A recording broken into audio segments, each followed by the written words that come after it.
Welcome, Spartans, to Mission Debrief. We're playing every mission of the mainline Halo video game series in chronological order and talking about our experiences with a little lore sprinkled in along the way. If you'd like to play along and have your thoughts read on the show, email us at podcastevolved@gmail.com or drop us a tweet at podcastevolved on Twitter. We'll be talking about the Pillar of Autumn mission from Halo Reach on the next episode. This episode, we're debriefing the Package mission from Halo Reach. I'm your host, Colin Perkins, alongside David Arnold. Hello, everybody. And Krista Brown. Little known fact, I'm hilarious. Last mission was New Alexandria. So we flew around the smoldering city in a Falcon. We deactivated some jammers, crashed a Covenant dance party, and said goodbye to our one-armed mechanical friend, Kat. We didn't really actually get to say goodbye, but she died. This mission, it's finally the Scorpion time. I'm excited. So we blow up a bunch of coveys in the Scorpion tank, which is so much fun, including some of the more AA guns. Like, you know, we love taking out those AA guns. Then we link up with the remainder of Noble Team at Oni Sword Base. We've been there before.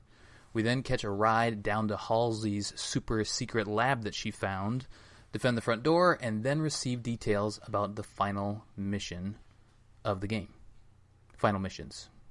Date of this game is August 29th, 2552, which is 5 days after the last mission, so we had to regroup a little bit, sounds like. I think there's probably a bit of prep involved in getting this mission ready. Probably a little bit of prep. Yeah. That makes sense.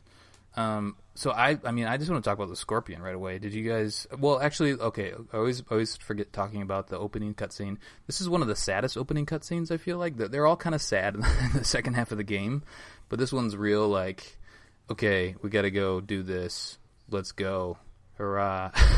Yeah. It was just. Cat's dead. It's very somber. George is dead. I think it's kind of hitting the team. It's smaller considerably now than it was before, so I think it's kind of hitting on them now. Yep. And then they're doing the standard Halo thing of going back to a place where we've already been. Mm-hmm. But I mean, it looks different. It doesn't seem like it's reused assets at all. Well, I'm sure there's some of that, but like Krista did say today when we played, like, it is different. It does a better job of like reusing a same location again. Mm-hmm. Because it reuses the same location, but it's different. You can tell that there's been a lot of warring and wear and tear on the environment, especially in the sword base. Because when you think about it, it's weeks later since the last time you've been here. Do you know? Yeah. Yeah, it's true.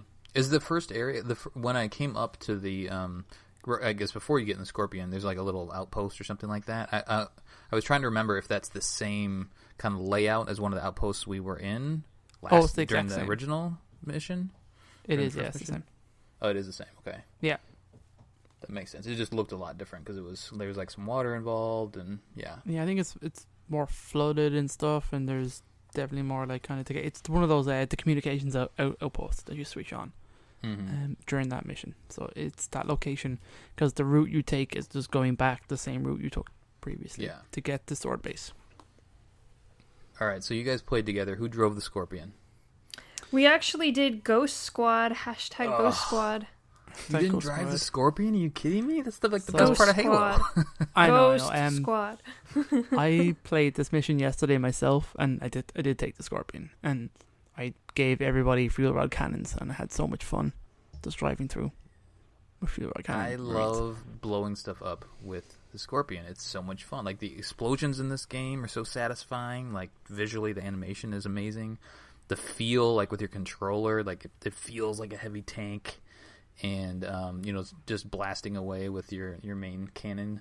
It's just so satisfying. Just taking out everything. Down, I love it man. So much. Getting too excited. I mean, come on. You guys don't like this? What's your favorite vehicle so far? I guess we're almost done. So what's your guys' favorite vehicle? The Revenant, of course. Oh, yeah. Mm-hmm. I don't know. It's not. Well, it's a Scorpion for me. I don't know. I think I did like the Rocket Hog. That was kind of cool. It was unexpected when that showed up. Mm-hmm. But I guess it's like, Scorpion in this is pretty cool. I do like this mission. It's solid, and I like the Scorpion part in it. Taking out the AA guns with the Scorpion feels pretty badass, and shooting banshees and stuff like that. And the skybox like is a big war now at this stage, and it's just cool. Taking there's so many banshees that you can destroy. Yeah, I love that. It's so satisfying. Is just leading a banshee just a little bit, just taking them out with one shot. Feels so good. I lost my train of thought about the scorpions. I'm gonna gush some more about the scorpions.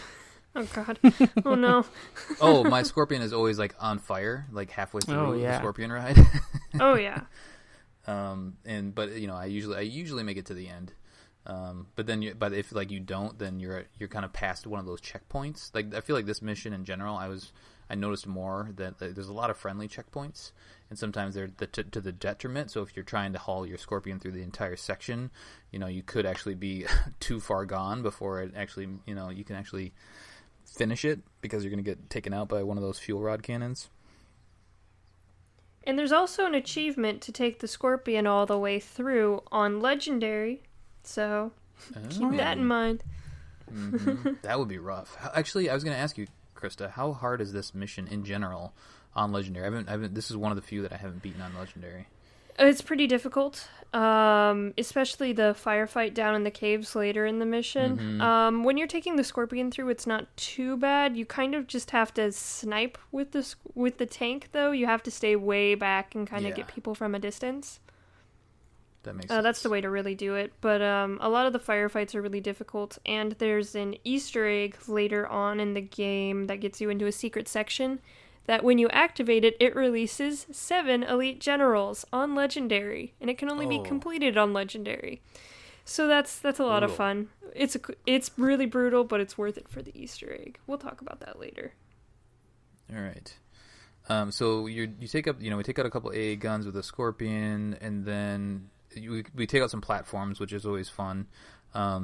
And then we're getting closer to Sword Base, and you kind of come around the corner, and then all of a sudden there's like a big firefight in the sky, and then there's just a lot of, there's some Revenant down there, and then there's some fuel rod cannons getting thrown at you. Like, it's pretty chaotic, and you have to be really careful on any of the higher difficulties to make it through that section.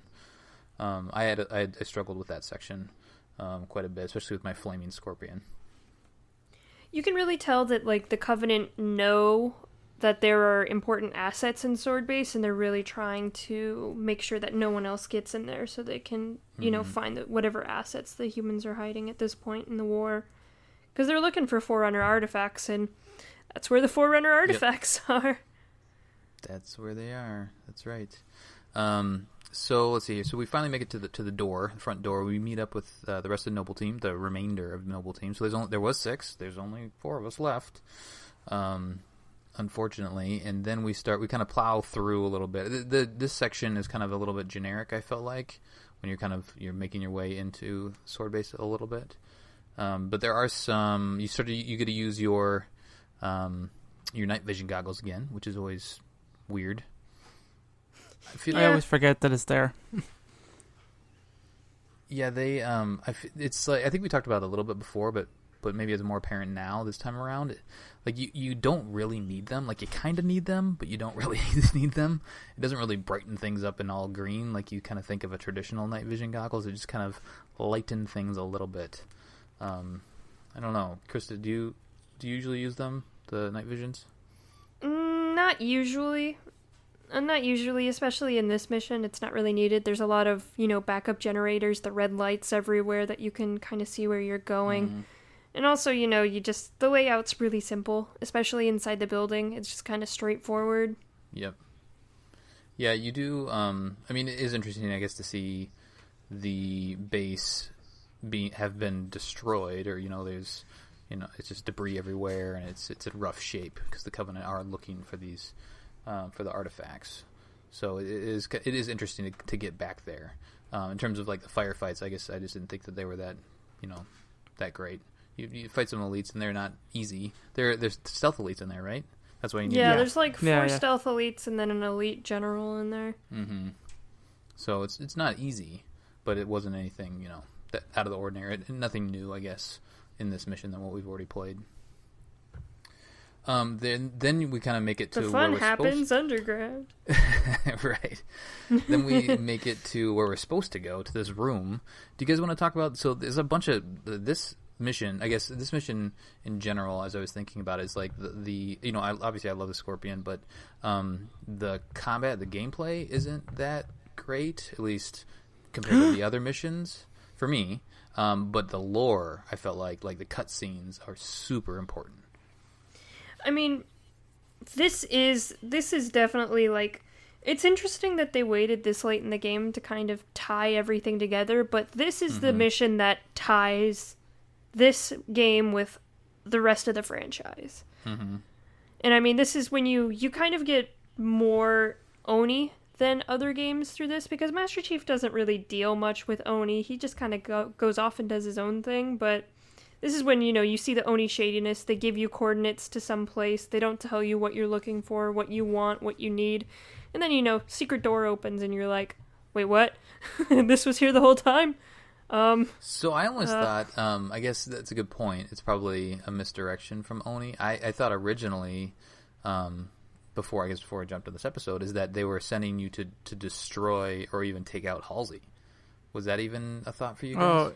No. I mean, Oni Halsey's... wouldn't do that, obviously, but you're taking orders from the UNSC, right? Like, that's Colonel Holland. He's UNSC. Well, when you get into the mine shaft and you're going down the cart and Halsey brings up the screen, the Spartans are all surprised to see her because they think she's MIA or KIA. Mm-hmm. So they're not they didn't sent know down. That, but they were sent down to destroy the base, right? Because they didn't want the Covenant to get any of the information. That was there. just it was Halsey who sent those. I think it was a torch and burn mission. They were just supposed to destroy the base because they were talking about setting charges. And when they went into the room where the secret door was, they're like, "There's no structural, this has no structural integrity in it. The charges aren't going to blow up the building here." Right. Yep. But Halsey even says those are your orders were just a pretext to bring you to me. She was probably the one who organized this mission. Let's say. Yep, that's true. It really narrates how much pull Halsey has with Oni and the UNSC at this point to bring 4 Spartans down to a mine shaft. Especially with this huge war going on. They could be well used any other place on the planet. Yeah. Yeah, that's a good point. Did any of you guys, we didn't talk about this before, but did any of you guys, so that the scene where this cutscene happens, this room, apparently some people got into that room recently. Did you guys see that video or read about that? The Halsey's lab thing that they got into? Yeah, well, the area that we were just in, they're looking around the room with no structural integrity. Apparently you can get in there. It's a pain in the butt to actually get there, but it's possible to get up there. People love breaking the game. They do. Yep. So you can search the internet, and people got up in there, and they were very, very happy with themselves. So essentially then we lead, Halsey leads us down into the depths of Oni's sword base, and I'm trying to think, what else does she reveal? Anything else in that cutscene there? First of all, she's alive, which I guess we didn't know. We didn't think she was necessarily dead, but we just didn't know that she was still alive, or even still on the planet. Still on the planet, right? Exactly. She reveals about the latchkey discovery you find in the first mission. She's like, she ties the whole game back around, so it's kind of cool like that way. Yeah, and she's like, that is what allowed me to access this information that will save humanity, is basically what she says. Oh, the other thing that I thought was interesting was that because you're following around your AI, your dumb AI Dot, she says that she was overridden essentially by an AI with higher clearance. Which we'll talk about more towards the end of the mission. So they tried to make this very ominous, this kind of this setup to this, which I kind of feel is a little bit. I don't really know why they would do it that way, because at this point, no kind of spoilers if you haven't gotten there, but everybody knows who she's talking about and who this is, and it's just this AI is higher clearance than me, is over. Everyone knows that. Yeah. I mean, if you're a Halo fan and you've come to this game, in order of release, then you're like, oh, okay, all right, let's do this, because that AI is very important to the series. We'll just save the full reveal for in a little bit. But anyway, she's you go down the mine shaft essentially, and then you get to do a fun tower defense mission, which I thought was just kind of I mean, it's cool that you get to do the turrets and whatnot, but you don't really need the turrets. You can just kind of sit back and take everybody out, or hop in a Banshee, which I did. Or a and that Wraith. was fun. I hopped in a Wraith. Did you get in a Wraith? Nice. Of course. It was really funny. I was like, I'm going for the Wraith, and David's like, do you need any help? I'm like, no, I already have it. But you were a master of stealing Wraiths. I mean, it's really easy. All you do is you get a plasma pistol, you plasma pistol it, you shoot the gunner, you plasma pistol it again, and then you just punch it until the elite dies, and then you take it. Mm-hmm. Don't use grenades, because it destroys the whole vehicle. Yeah, that's true. But the thing about this tower defense mission is that it's so short. It's not a very short mission. There's like 4 or 5 waves. So you don't really get into, managing the turrets or anything. Yeah. So you turn them on once and then you forget about them. Right. I mean, they have the little health bars, I guess, that pop up. So if they do get taken out, which they do, you can go and find it and turn it back on. But does the Covenant just ever come all the way up, or do they always kind of keep a little bit of a distance? Oh no, they'll come all the way up to the base if you let them. They will. If you let them get that close, yeah. But then you have the other members of Noble who are essentially invincible shooting at them. So I'm sure that there's a level that I don't think there's ever a case of you being overrun and failing the mission. I don't think that's possible. Well, I guess back to Krista on Legendary. What's your strategy on Legendary in this mission? Honestly, you get it's not even worth really going for the Wraiths or the Banshees on Legendary, because they just shoot you out of the sky. And, you turn on the turrets once, and then you can't really get back out there.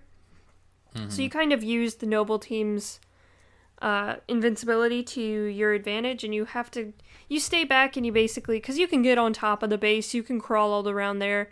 The very, very tall, tower stacky thing, if you're facing the door, it's on the right side. There's the 3, 2, 1, your out of bounds area doesn't get the lip of it, so you can literally go just to the top of that. You might get shot by Banshees a couple times, but you just stay up there with a DMR and you just snipe everyone. Snipe heads. Yep, you just kind of have to stay way back, because Gotcha. They throw a lot more elites and stuff with swords and everything at you when it's on Legendary. Probably a lot of grenades too. Lots of grenades. Millions of grenades. But there are a lot of weapons around there if you have the time to look around. There's tons of them by the base, so you have enough stuff to shoot them down. You just kind of sit up there, and if an elite starts causing trouble, you go down there with a plasma pistol, blast them. Keep doing your thing. You just got to stay close to the base and you'll be fine. Mm-hmm. And then let's see here. Oh, I did want to talk about, so this is the first mission I did steal a Banshee. I haven't done up until now, because they literally tell you. They say, "Hey, you should go take one of those Banshees." I'm like, "Okay, I'll try." And what did you notice, Colin? Because I only noticed this today. There's no pilots in those Banshees, Colin. I did notice that. I thought that was weird. Yeah, you steal it and then usually kick somebody out, but there was nobody to kick out. What's with that? It's quite strange. They're remote. They're all remote controlled. They're drone Banshees. Yeah, it seems like a weird, that they tell you should go steal one, and then when you do, it's like, no, we totally didn't expect you to steal one, so we didn't put elites in here. It's like, maybe it was an afterthought or something. Maybe someone towards the end were just like, just throw some Banshees up there. It'll be cool. I don't know. That's true. Yeah. There's a lot of Banshees in this mission in general. I did finally, because I've finally flew one, I appreciate the design of the Banshee. Flying a Banshee in this mission, you just got to see how cool and badass they look. And just, the maneuverability is fun once you kind of get a handle on the controls, and then switching to the fuel rod. They're a lot of fun to fly around. I wish they were a little bit faster, but other than that, one of my favorite thing to fly, or I guess drive in Halo. Oh yeah, the Banshees are really fun, and I think Halo Reach did a good job at making it very accessible. It's not very hard to drive the Banshee. You can throw yourself in one and be able to maneuver just fine around a map or anything. Yeah, like doing the loops and the flips and stuff like that. I mean, you just have to find the right button, but becoming a master of that does take a little bit of time. Yeah, banshee tricks. They're so much fun. Yay, banshee tricks. All right, so then we clear out the area, right? We take everybody out, last wave. Actually, I think Halsey pops on and says, hey, we're almost done. And then you essentially know that's the final wave. So you weather that storm. And then we have a big, long, interesting cutscene. Who wants to take us through the cutscene? David? Me, maybe, by the sounds of it. This is awesome. So essentially you get brought into Halsey's lab. You get to see what's actually happening. The whole point of everything is going on in here. So we get introduced to this character that we knew was here, which is Cortana. So Cortana is the AI that Halsey creates. The details of how she does so is fascinating. So I highly recommend you pick up the book if you haven't already, the Halsey Journal. So Cortana is interfacing with this structure that, if it isn't clear, I know Chris kind of helped to point out, this is a spaceship. This is a Forerunner ship that's crashed on this planet. Have we talked about Foreigners yet in this series? I'm I feel like sure this is kind of the first-ish time. I'm sure this is the first thing in this game that we see or even hear of Forerunners in terms of what they are. I don't think even the name is mentioned. Mm-mm. In fact, it isn't. They actually say it's a civilization more advanced and older than any we've seen before. She also calls it a birthright for us as well, which means she knows about us being reclaimers, which is a little bit ahead of ourselves. But yeah, that is I never really copped that. Like, she knows way too much. And it's never really clear how much she knows or how she knows these things, but she knows way too much. So essentially, this event is still being talked about today in Halo. So Cortana is in the middle of this ship absorbing vast amounts of information. So I imagine this latchkey discovery that was brought back from the first mission is something that helped Halsey unlock this ship to do this, so that Cortana could interface with it and gain all this knowledge about Forerunners and what they are and what they do.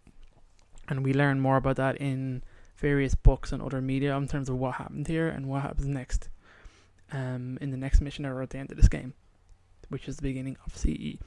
So essentially the Halsey is telling the Noble team what's happening, that you have to she has chosen you and that you need to feel honored and specifically Noble 6 to carry her, the package, which is Cortana, in like the largest and most weirdest looking data transfer device I've ever seen. Yeah, and you get to put it on your butt.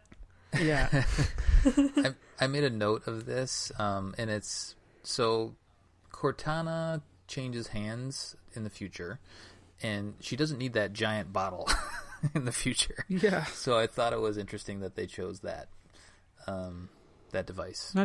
Not even very far in the future. Like, I mean, when in a you few think days. about it, in a few days, Chief takes possession of Cortana via a cool little microchippy thing. So which you can kind of see is inside this container. So maybe the can you see it? Yeah, I think you can see. I think it looks something like that. I can't really remember. I think it looks kind of like that chip inside. So I think maybe this is just a weird housing unit built to protect it, because obviously their suits of armor aren't built and to interface with this yet, which is kind of weird. So that could be it. We're getting into crazy weird lore stuff in terms of dates and time. So one more weird lore stuff is, if you remember one of the first cutscenes of Halo CE, Chief has the chip and Cortana goes into it. He like plugs it in. So maybe she just hasn't been transferred to that chip, and Master Chief has the chip. Because then it's the one that interfaces with his armor. True. And then I think there's also, I think it's the Halo Reach book or something talks about this, but Chief goes into surgery to get upgraded specifically for this. I think that happens around this time. I think that's what they were hinting at. So I think that may have been right before Chief went into cryo at the start of CE. That's what was happening. So Cortana can't interface directly with these particular Spartans. So basically it's in like a protective like casing. I think that we put on our butt. And then is this all of Cortana, or is there like a one, because they do copies of Cortana? Is there like a copy of Cortana still with Halsey? I No, I Yes. got I'm the forgetting. impression. Oh, is it? I got the impression. Well, this because was Cortana. Halsey goes through, or Cortana goes through Halsey's rivals, like, files and stuff all the time. That's already been done, though, right? I'm not sure. I'm not sure if she left. I know she leaves parts of herself, like, everywhere. So I would imagine she might have a fragments little and stuff. piece of fragment of herself just to stay with Halsey and go through data and stuff like that. Yeah. Who Interesting. knows? So Cortana's that's weird. more or less the end. You accept. Noble accepts Cortana, strapped him to his butt, and butt. then Noble and Halsey evac out essentially, and we see the crater getting blown up in a cool kind of cutscene. So June goes away with Halsey. Goodbye, Mhm. June, and we don't see him in the Halo universe for quite some time. Mhm. So he takes Halsey and goes away in one Pelican, and you take another, and then you see the whole kind of structure just being blown to bits. Yeah, that was kind of cool. Which is how a it just, cool scene. the crater thing, like it goes up. Yeah, and goes collapsing in down. on itself. Yeah, that's it's badass. Mm-hmm. And then we lead into the final mission. So it's cool. Dot. So they talk about Dot mentions the Pillar of Autumn specifically, and that's the next mission. If you've played Halo, like all of a sudden when she talks about that specifically, you're like, oh, that's cool. I know what that is, right? Yeah. But then it's also kind of a bummer if you've read the books because this last mission is a big disconnect from the book. Oh, yeah. So it's like, wait a minute. Don't fall off. Don't get angry. Like they're trying to make a cool game here. They tweak things a little bit. But this last mission is doesn't exactly perfectly align with kind of the book lore and everything.